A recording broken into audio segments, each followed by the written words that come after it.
Hey everyone, and welcome back to another Overwatch video. Today we're going to talk about the new D.Va changes that just got launched into the live game via the new patch. The patch that included Ana, the support sniper, Pharah's mom. I want to argue that you should be playing as D.Va if you've been wanting to play a tank, or if you don't want to try out Ana.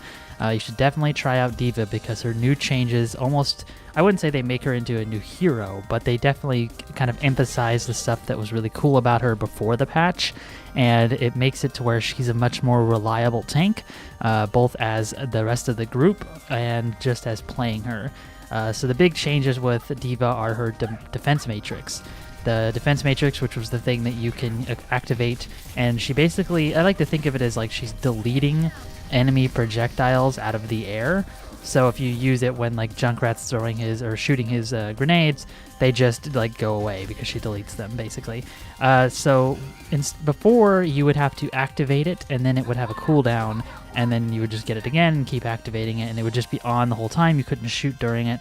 Now it's your alt fire, so that means that you can right click on the PC, and I don't know what it is on the consoles, but it is just her alternate fire. And this, oh, by the way, this patch is not live on the consoles at the time of this recording, but it will be eventually, and she's still going to have all these same changes.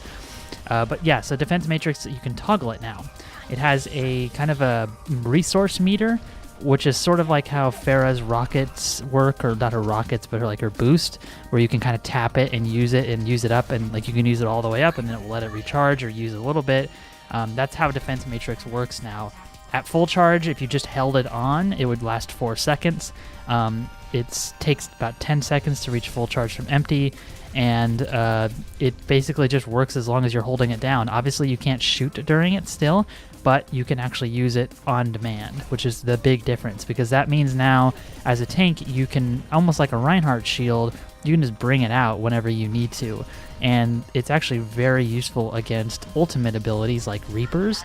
Instead of trying to kill him, if nobody else is like brave enough to attack him and your team's right next to him, you can do defense matrix and you'll block. I don't know if it's all of his shots, but it's a lot of his shots, and it's very useful in those situations. Other things are like a McCree, just hit McCree doing his Phantom Hammer, like he'll probably stun you, and before he would just like start taking down chunks of your health. Now you can just pop up your defense matrix and like save yourself a little bit.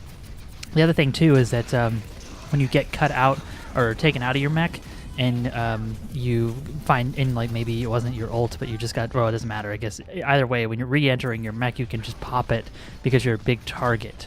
I think it works really well because D.Va is just such a giant character, and that was a big problem, is she was always getting shot at.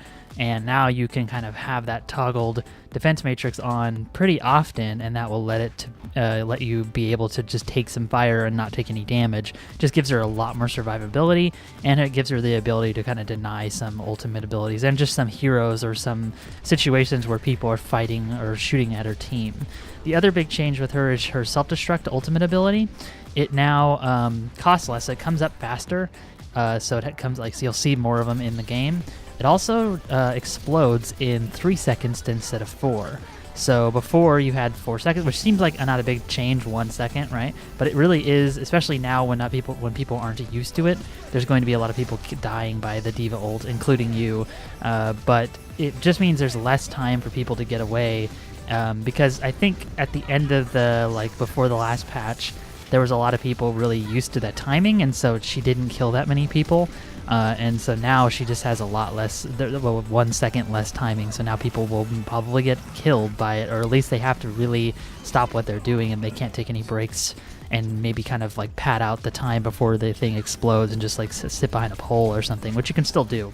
The other big change with the ultimate ability is you do not get killed yourself. When you use it, you won't die.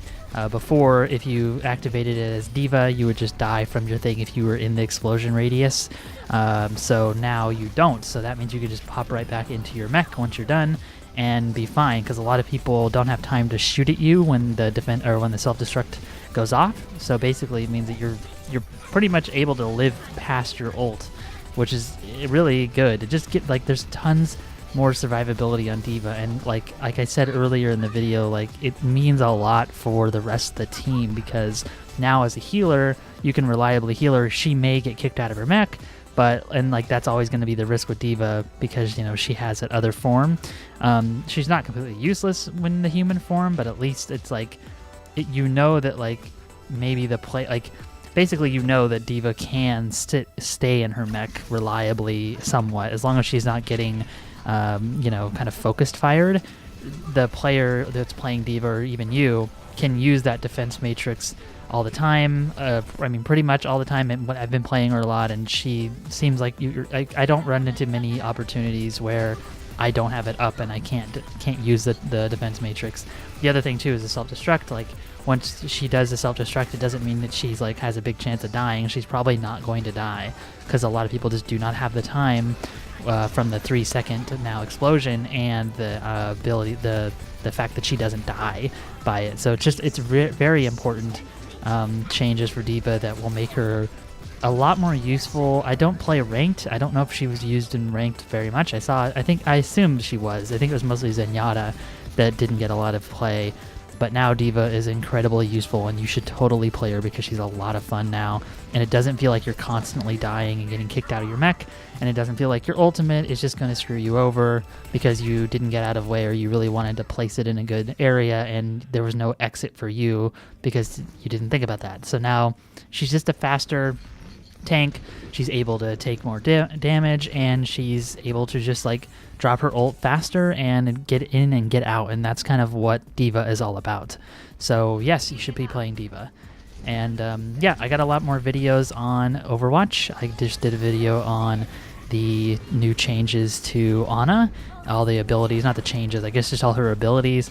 And then I also did a video on the Kotaku interview where the game director Jeff Kaplan talked a lot about the upcoming heroes and maps, or just kind of like the content release schedule, and a pretty cool way they're going to be introducing characters. Maybe it seems like it's something the team is going over and they're going to consider it in the future. So you should check out the rest of the videos on my channel and subscribe if you want to see a bunch more Overwatch videos. See you next time.